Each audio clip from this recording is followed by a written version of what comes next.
Hey, this is Kieran, Coach's Corner Chats, and on the show today it's Hector Cano. Did I say that right? Cano. Cano is on. Cano, Hector, give us a little background and idea where you're at and what you're up to. Well, Coach Boyle, first off, thank you for having me. I appreciate it. I know you're doing some great things up in Ohio, and you know the relatively recent new launch of your podcast, and you're doing some great stuff. You've had on some tremendous guests already, so I definitely consider a privilege and an honor to have me on here. So with some select company already, but I'm currently I'm the head varsity women's soccer coach at Ysleta High School, which is located here in El Paso, Texas. For those of you that don't know where El Paso is, it's pretty much as far west as you can go before you're in New Mexico. So when we say West Texas, we mean like far West Texas. And it's located. So, for those not familiar really with the location, the geographic location, really, it's, from where I live, I'm about 20 to 25 minutes away from 2 countries and 3 states. The 2 countries, obviously, the U.S. and Mexico, and then the 3 states being Texas, New Mexico, and the state of Chihuahua in Mexico. So my high school itself, Ysleta High School, is physically, you're about a 2 to 3 minute walk from the actual border, I guess you could say. But in terms of the actual port of entry where you would cross, like not even 7-8 minutes away. So just to give you an idea in terms of geographic location, I've been there. I've been at Ysleta for 2 years, and we're actually in the middle of our season right now. We're in the thick of it with district play. We're beginning to wrap up the first round of district play, and we're off to a pretty decent start in district play right now. What exactly is district play? Is that tournament or is that just regular season? Yeah, no, district play is, so the way our district is constructed. So in Texas, the way high school soccer is laid out on the public side, which is under the UIL is the governing body, which is the University Interscholastic League. And you have, so the 3 highest classifications in Texas are the ones that have soccer, which that would be 4A, 5A, and 6A. So within those respective classifications, Ysleta is a 5A school district, so we're in the middle. Excuse me, Ysleta is a 5A, is in the 5A classification, and what drives the classifications is all enrollment. It's strictly driven by enrollment. And so within those respective classifications, you have districts, for example, and they span from West Texas to North and East Texas. So that's to kind of give you an idea in terms of I guess clockwise, if you were to go around the state of Texas, that's kind of how they're numerically organized. And we are in District 2 5A. So in District 2 5A, you have, this year, because we're just entered a reclassification year, or a realignment year, I should say, there are currently 8 schools in our district. So there's us and 7 other schools. And the way the district play is laid out, so think of it in terms of, if you would look at it like college soccer or college basketball, college sports conference play, right? Mm-hmm. So the way that works is, our format is, even during a COVID year, we're still playing essentially a home and home series. So you play all 7 teams away one time, and you play all 7 teams at home one time, for a total of 14 games.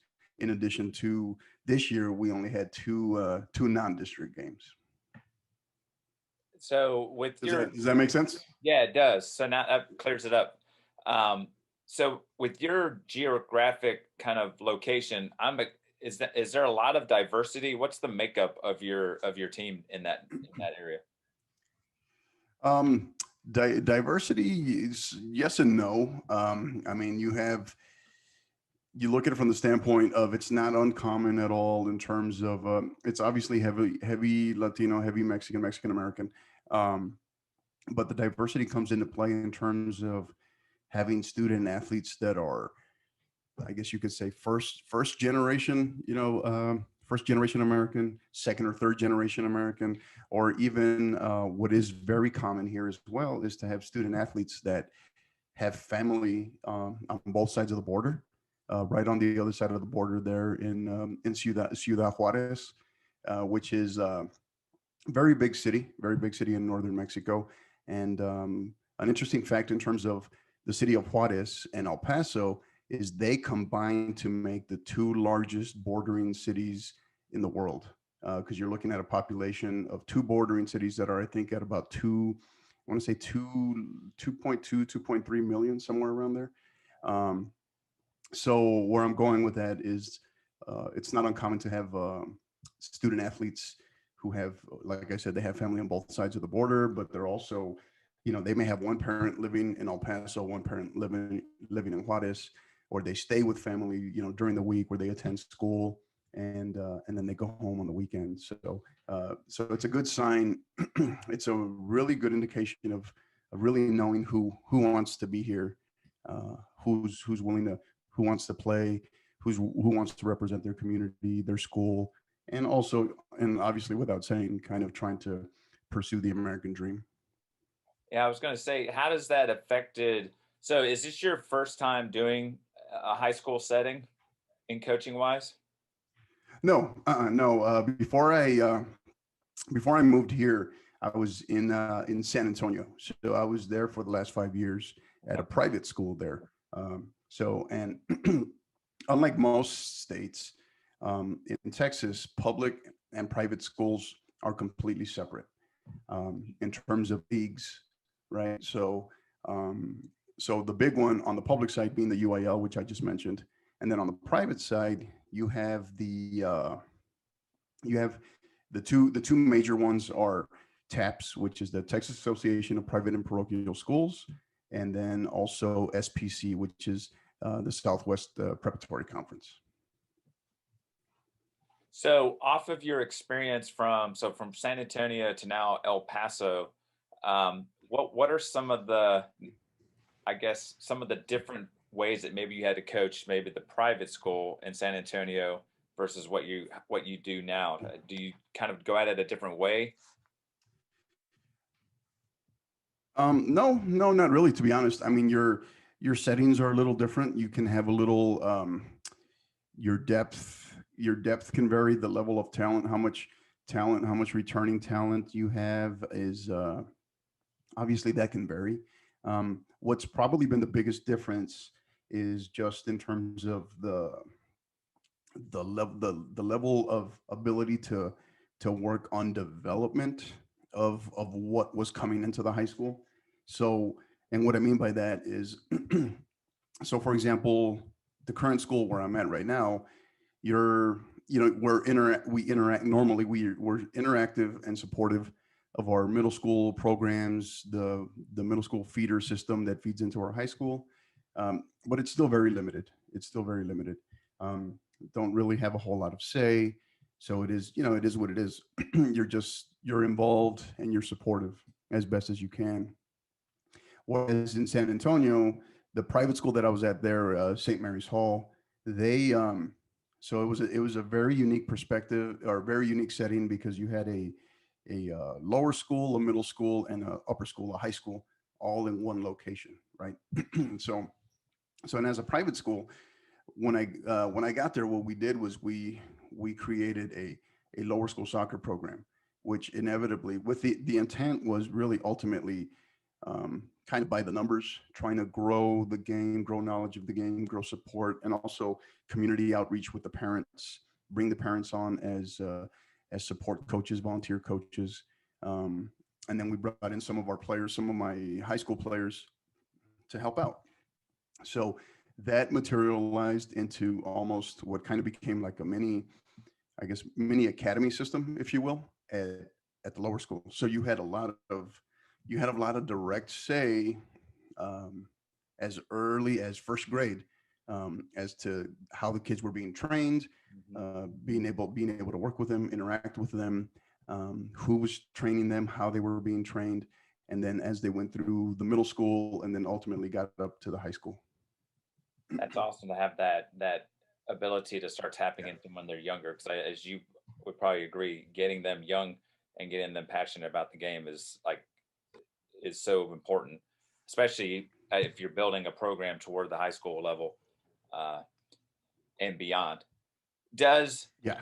Yeah. So one of the things I Absolutely. know that you're passionate about is connecting with coaches. So like we've connected on Twitter and all that stuff, and you have something that you've put together. What is it that you're trying to put together within the state of Texas to kind of bring coaches together and unite them? Yeah, so one of the many ways in which we're trying to make some headway, both here locally in El Paso and across the state, is we're looking at many things, obviously, but one of them has been because I'm a character leadership and college recruiting consultant. So, I work with a lot of working with coaches, high school coaches, reaching out with college coaches, and then working with programs on the club side as well. And then with individual student athletes on introducing them, parents, working with parents as well, introducing them as they enter the college recruiting process, and kind of making headway on the do's and don'ts, right? The kind of breaking down, separating myth from fact, and so that's one of them. And then and along the way too, part of that is I've been able to collaborate pretty extensively with a high school student athletes marketing and recruiting platform out here, which is Prep One. So Prep One, they're based out of El Paso, and their CEO and founder, Jesse Tovar, he's doing tremendous things, not just here in El Paso but throughout West Texas and spreading out throughout the state as well. So we've been able to collaborate quite a bit and working with him pretty extensively and doing great things. And then the other one, excuse me, the other one has been the the launch of my podcast, the 50/50 podcast, along with myself, small crew where we're putting things together. And I got a tremendous producer. In a shout out to T. I call him T Man, Aaron Tavidas. He's my producer. And we were able to launch. I've been talking for a while. I've been thinking about this, sitting on it for probably over, I'd say, about a year to a year and a half. And ironically, I went I went on a podcast, a totally different podcast that he produces and that Aaron produces, and we had some conversations well after the podcast, and he just kind of put it out there. It's like, hey, have you ever really thought about you know creating one, putting one together, and hosting one? Because he said he thought that there was some potential there in terms of ideas and what we were trying to do, and excuse me, after about, I'd say, about 3 months of development and production. December 14th actually was our launch day, December 14th of 2020, and we've been at it now for going on 2 months now. And so has it been uh, the experience that you thought it would be? Is it what you would want from the experience, or is it like every time you're learning something new about yourself, about coaching, about the whole experience? Yeah, no, I think it's you kind of go into it anxious, nervous, not entirely knowing what to expect, but also just excited. And I went into it. I went into it not really entirely knowing what to expect. I didn't want to anticipate too much and I didn't want to get caught up in the numbers in terms of the metadata, right? As far as downloads, listens, but more stick to the mission, right? Stick to the purpose, stick to the vision of where we're trying to go, what we're about, and where we're trying to go. And I think that, excuse me, I think that a lot of when you look at podcasts, because I think for me, I've been a big podcast fan since way before they were a thing, before they were in. I'd say probably since about 06, 07. And now there's like well over, I don't know, they say a million and a half to 2 million podcasts. But what I noticed is when I would research a lot of them, the real number is more like how many of those are active, right? Because when you do the research, most of them don't last more than 6 months because they immediately, they, you know, they kind of sway from the mission or the vision, or, you know, or they do evolve, and then they kind of lose confidence in the fact that their numbers aren't growing kind of as fast or as much as they would have liked. So they kind of give up, right?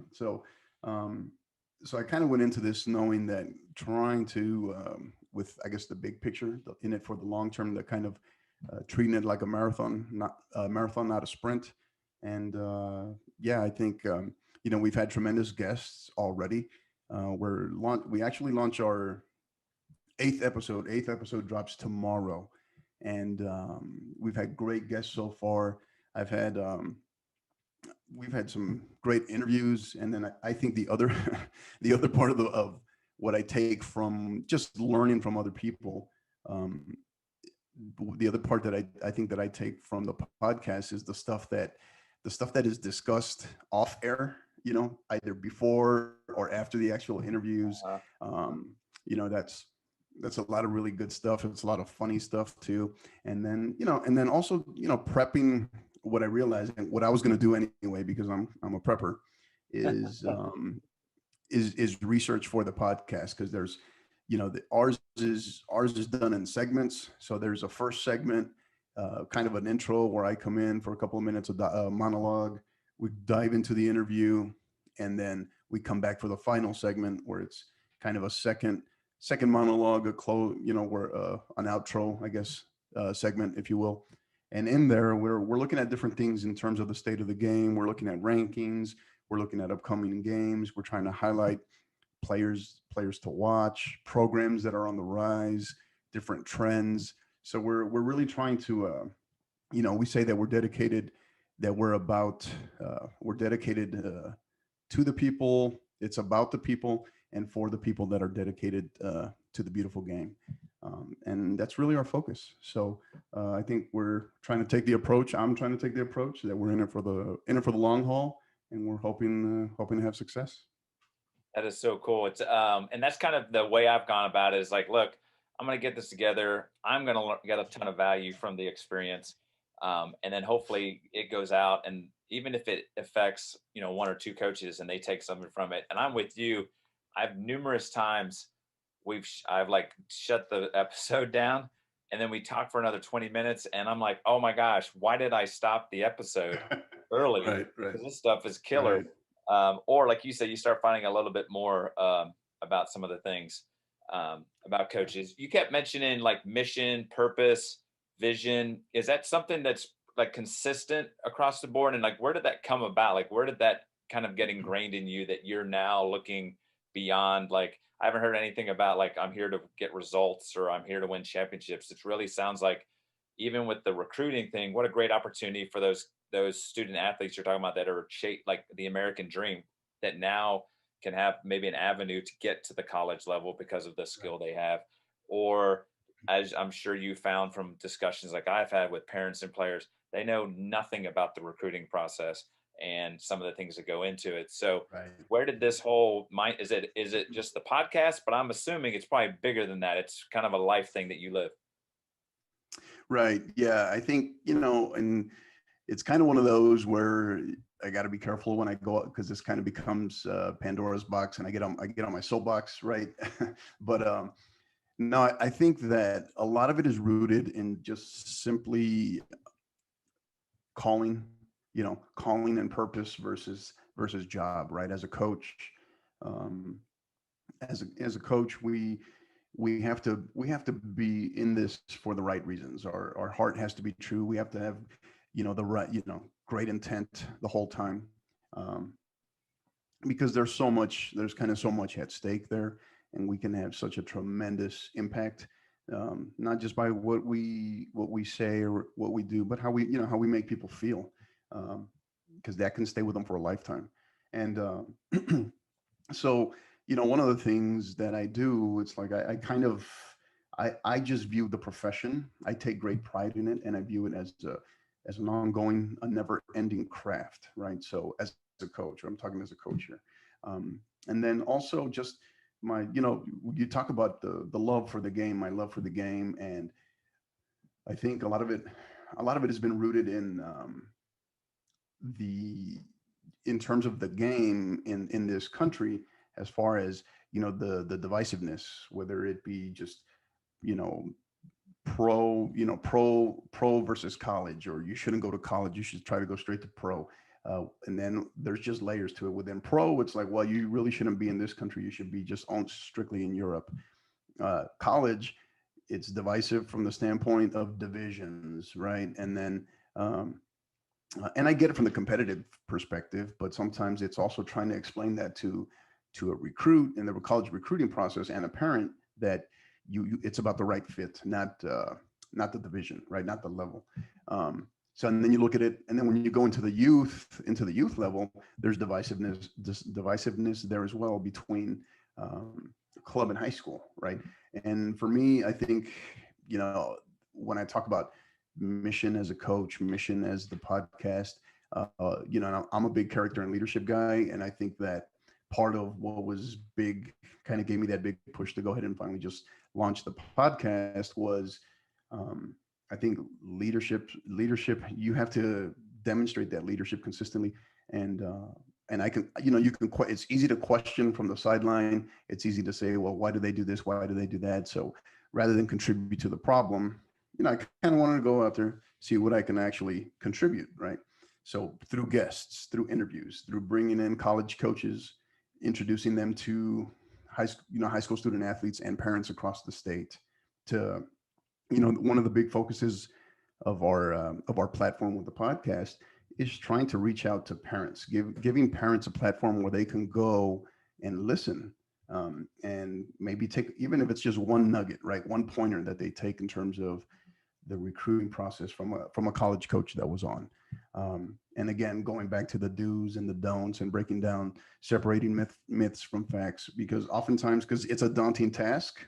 And if you're a parent not in the game, didn't play the game, and all of a sudden you have a son or daughter at home that is really wanting to make this their focus and go play at the next level, it can be a daunting task. You can be left with, where do I go? Well, what I don't know what I don't know, and I don't know where to begin.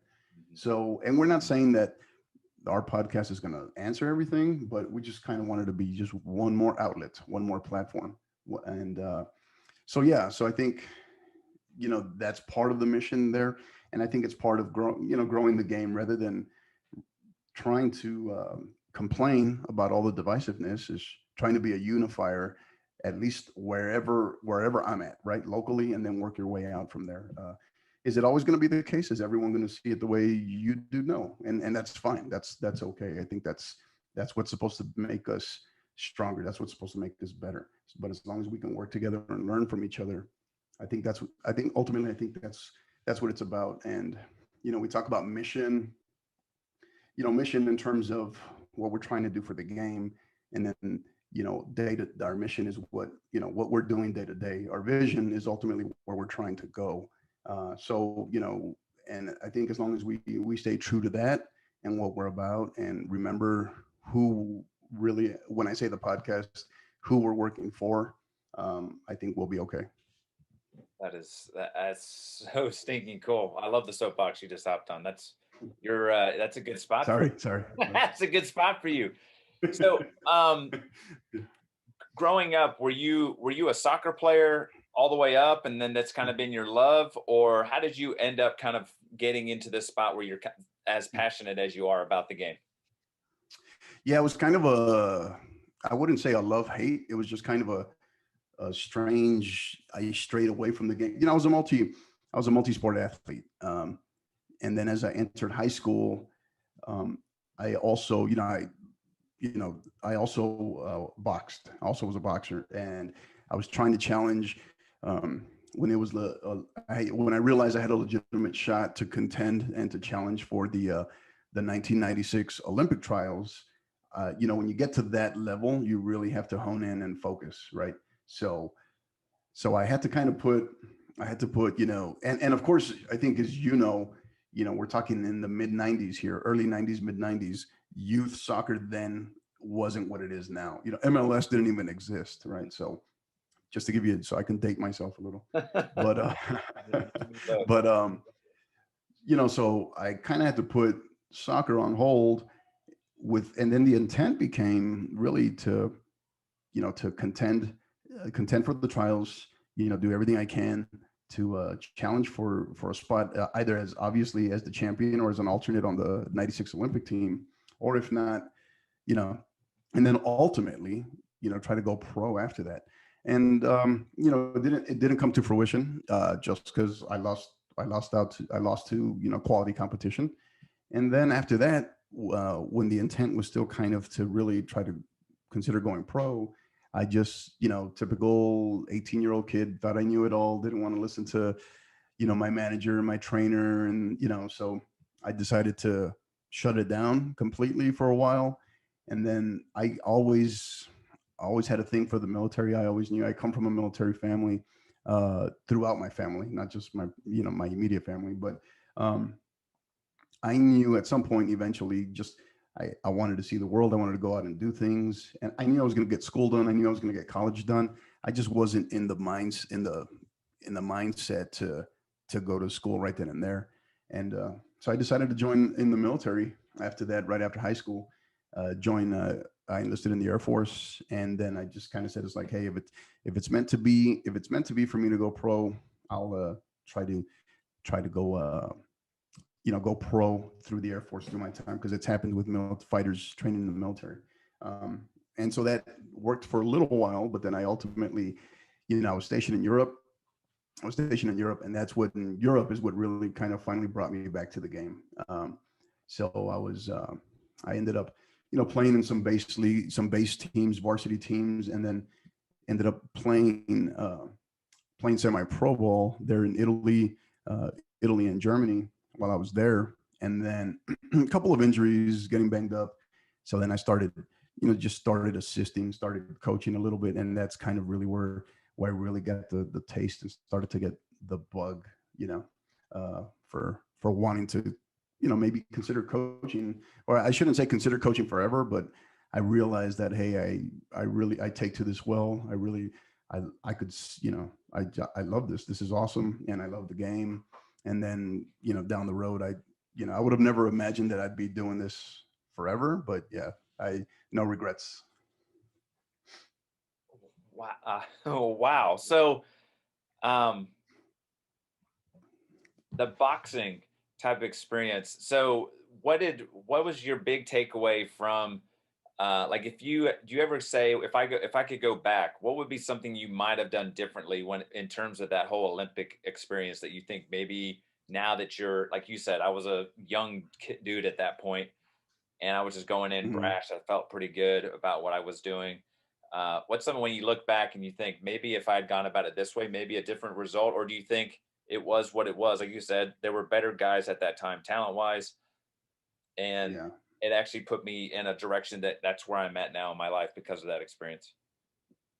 Yeah. When you're young, when you're that age, you, you tend to think you know it all. You tend to not listen to the people that have experienced life, or, or you don't want to take those, recommendations because you think, not me, right? I'm bulletproof, or, I'm not you. So, um, those first couple of years, yeah, that's your natural thinking is, well, man, I should have done this, I should have done that. And then you come to a certain point where you just, I guess it's a further sign of maturing, where you start to realize that you can't live in the was, you got to live in the is, right? You have to, um, stop looking at what could have, should have, would have. Stop feeling sorry for yourself and press on. And do I have to say, if I could go back and change a couple of, I mean, the only thing I think I would really go back and change, and it's very important for, I think, for student athletes, for teenagers, to really let this sink in a little bit, is, to listen the people that you trust, the older people in the position of authority, um, that you look up to. Obviously your parents, but that goes without saying. But even within your circle, your inner circle of people of position of authority, coaches, what have you, is to really listen to them, like dive into their wisdom. I think that's the only thing I would do differently, in terms of stop and listen. if anything else, because I wasn't listening. I wasn't listening back then. And but otherwise, I think to question, to go into, to dive into it beyond that, and to start questioning everything, I think is to kind of really, I guess, admit that there's regret for how things have played out, because I don't. I think all of those things along the way in that journey, they inevitably, they ultimately shape us into, it sounds cliche, but they shape us into who we are. And and I wouldn't change it a bit. I I think think the only thing I would change is maybe not stop playing soccer I for a was while, for a good while. right Yeah. on. The Yeah. cool thing about that experience, I think, is that because you went through it and you started to chase a dream and it maybe didn't work out, but you're able to share like what you took from it.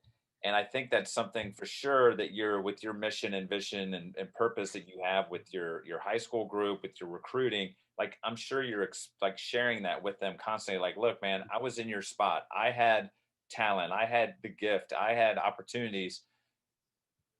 I'm here to support you. Take it in. Don't just kind of bounce it off your forehead and just be move on. So I think it's really cool that your life story where you're at now can is real. And look where you're at now. Yeah, I tell my student athletes all the time, especially, or even, student athletes that I'm consulting. I tell them, it's like when I'm speaking to them and we're kind of getting into something heavy, something very important. I tell them to, I give them the visual of close one ear so it doesn't go in one and out the other. Um, and for some reason that works, that sticks. But or at least so I've been told. I don't know how true that is, but yeah, I think that, one of the things I'll tell the student athletes is, obviously consider the source that you're getting advice from, that you're getting receiving recommendations from. Understand it's okay to question. I think one of the things that we've kind of lost sight of a little bit in terms of, I don't know whether you want to call it a society, a younger generation, what have you, is to encourage critical thinking. Um, I don't think that is stressed enough anymore. So it's okay to question, but not question for the sake of questioning authority. Question for the sake of understanding, right? Of like, okay, you're sharing this with me. Why? What can I gain from it? Um, and I think that what I tell my student athletes all the time is, why would you want to take advice from an individual who has always gotten it right and who's never experienced failure, who's never experienced adversity, right? Because I mean, what are they going to share with you? That's not where growth happens. That's not where growth happens. Growth comes from resistance, right? So I share that with them all the time, and usually there's at least one light bulb that goes off. So I think it's making some headway. The cool thing too, I think, from the boxing thing is it you were your focus was so much more on not just the outcome. Yours is more of the process and the journey and like what you went through. Um, and then the idea of the listening, I think, like you even said it earlier about when you were talking to coaches about the difference between professional and college and some of the divisiveness that's going on there. Um, I'm kind of the same way. I feel like people kind of take a stand, but then they don't want to listen to the other side. So the fact that you're starting with these younger student athletes, like, look, man, it's okay if you don't agree with like maybe what I'm pushing you toward. Like, I think you fit this type of whatever school that you could go to, and you think something else, then bring what you like, bring some background information that you think's relevant that to your argument, and we'll work through it. I think, like you said, um, we've lost that. It's pretty much this is what I think or this is what I think. I see it all the time with soccer. It's like, oh, you have to, oh, they see a 1 minute clip of a video, and then they all of a sudden think they understand what needs to be fixed in the video and all this stuff, and they have no idea of team makeup, what those kids are dealing with. Like when I watch, what my team is here in north of Cincinnati is dealing with completely different situations than what you're dealing with in El Paso. So Right. you know, so I think that's huge. Um, Right. the other thing, Europe. What was the environment and culture of soccer over in Europe as compared to what most people see here in America? I mean, simply put, it's not. It's again, cliche, but it's not a sport there. It's a religion, right? It's a religion. So it doesn't matter if you're playing, in the, 37th division of semi-pro ball, or if it's, the top levels, Serie A, or the, Bundesliga. They're, they're gonna go all out. They're there to compete, and I loved it. I loved it, and being able to be a handful, one of a handful of Americans, I should say, on some of these teams. It was pretty cool, because that, again, that's the beauty of the sport, right? Is, um, I was definitely at the time very limited on my German. I'm fluent in Italian, but I was limited on my German, especially in the beginning.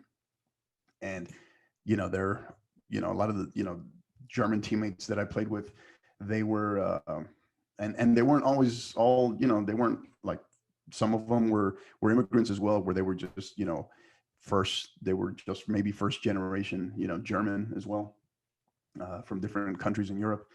And so all kinds of different languages spoken, and yet, regardless of how much we understood the game, right? And that was the, again, the unifier. And it's an awesome thing, even on its worst day, in terms of whether it's horrible weather, or you're playing horrible, or an injury, or something happens, or you know tempers get heated, something. Even on its worst day, it was awesome. It was a learning experience in itself. Was the coach, what nationality was the coach in that mix? They were both nationals. They're both German and Italian. Oh, so they could speak to both kind of the mixes that were Yeah, the German coach we had, he was pretty good in terms of, understood English well, and he was pretty good about getting, at least the head coach of, he could kind of broken up, and he could get the message across. But a couple of the assistants were younger, and they were pretty well versed in both, English and German. Well, obviously German, but English as well.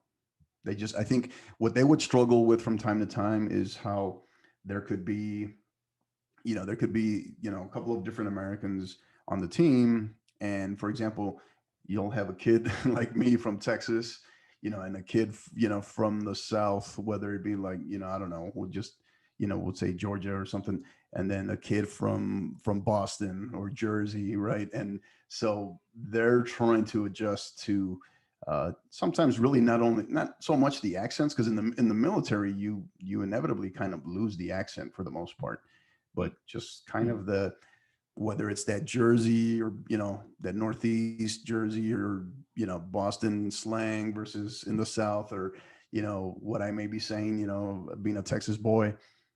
Sometimes that was where that's where they got their crash course, what they were learning from us.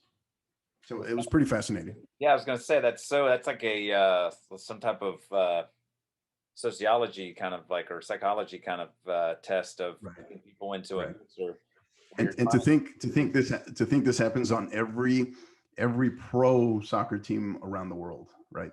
I mean, of course, your high level pros, they have translators and all kinds of additional resources that they can throw at it. But um, it's one of the fascinating things about soccer players is it's not uncommon to have an entire roster of guys that speak, or are very comfortable with 3, 4, 5 languages, right? So that fascinates me.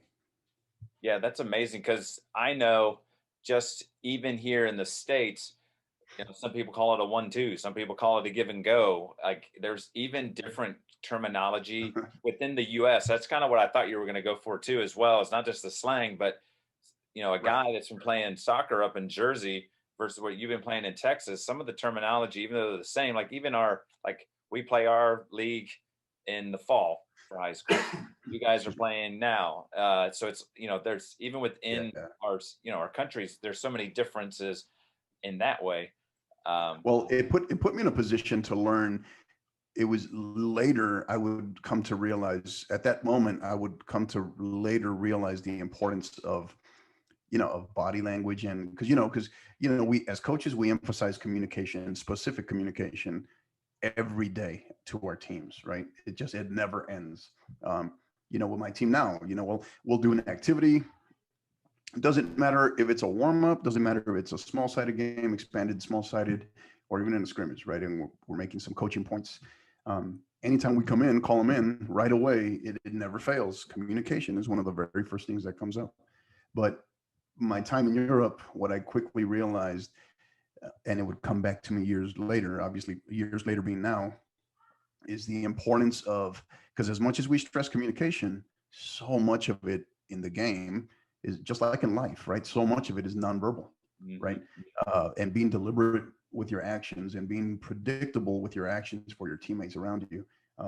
So yeah, that it obviously was a kind of a crash course in all of that, especially communication. That is so cool. And communication is something I think is key. And we've even this past month, our kind of focus or theme for the month of January was body language. So it was I always call the boys just head, knees, or head, shoulders, knees, and toes. So your head's up, shoulders are back, you're active, knees and toes, you're like on your toes, you're constantly. Um, and like you said, even if there was no word spoken, I'm sure there were kind of things where like pointing or body shape and all that type of stuff that you start it probably made some of your decision making stuff even that much better because you couldn't rely on someone telling you to play to my feet. You just had to start figuring that chemistry side out. Right, right. Yeah, and it's amazing, sometimes, that, and I'm sure you've seen it as a coach too. Sometimes that chemistry with a player or select group of players, it normally it takes a little while. Obviously, it goes without saying, but the things that fascinate me are sometimes when you put two players together that just very don't know each other very much or whatever, and they just immediately complement each other and it just clicks. Those are the kind of things that we try to look out for as coaches, and when they do happen, that they're special, and I love seeing them. So amazing kind of life story to get you where you're at now. You're making all kinds of awesome impact value wise within El Paso, even beyond.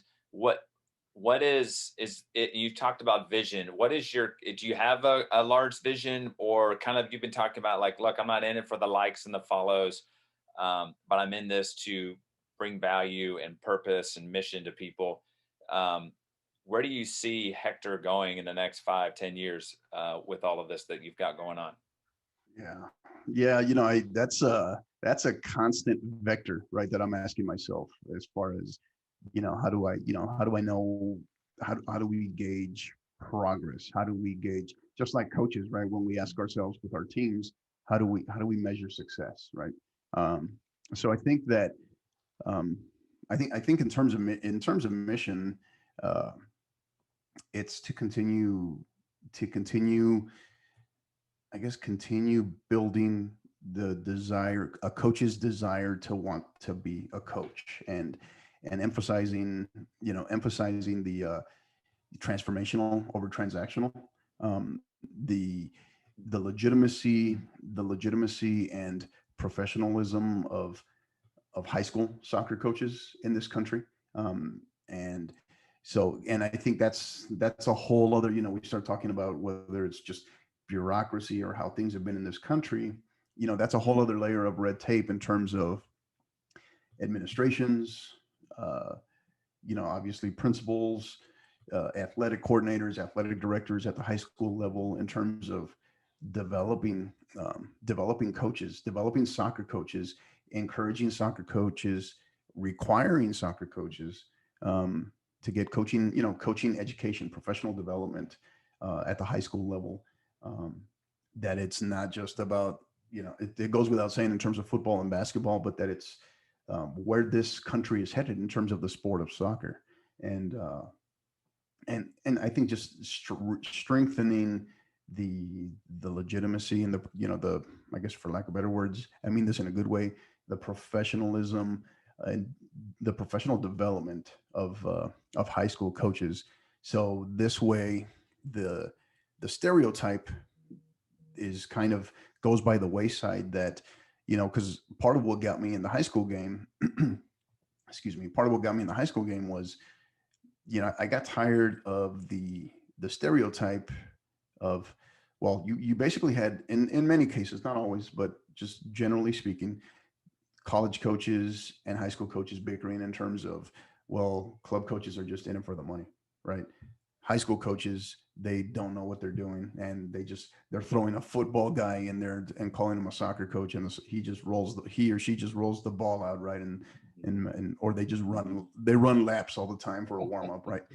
So that kind of stuff, right?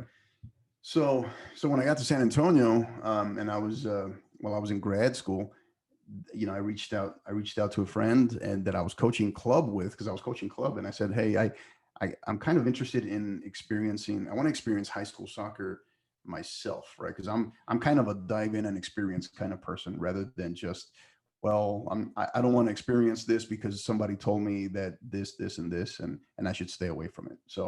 I picked that up. So I do, I put that out there, and I ended up, I rather than contribute to the problem, I wanted to experience it myself. And nothing could be further from the truth. It was what I started to realize is a lot of these high school coaches, when I was at St. Mary's Hall, they're in San Antonio, but as we played schools in Houston, playing schools in Dallas, schools in Austin, schools even down in Corpus Christi and the Rio Grande Valley, is a lot of ironically, a chunk of these high school coaches were also club coaches, and an overwhelming majority of them were professional, had really good knowledge and understanding of the game, were dedicated to the game, and were dedicated to the personal and professional development of their student athletes.